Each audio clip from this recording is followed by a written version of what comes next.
Hey there, this is my review for the Accuteck digital weight scale.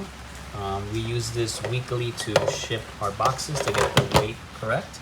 So this is the digital scale that it has. You can put the batteries here and you don't need to plug it in or anything. So the batteries do last a long time. I haven't changed these batteries for months. So how it works, of course, you can just hold this to turn it off, hold this to turn it on. And then these are the modes. This is kilograms, ounces and pounds, pound, kilograms. Yeah, so that's it. And then this, I believe it's just to reset it. But I just mainly just leave it on pounds and ounces. And then of course I like how it looks. I like the color, you know, like the little design of it. And this is the bottom. So it's very sturdy. It's used it quite a bit. So I show you here how it works. So you can just, you know, just for sake of just to show you how it would work.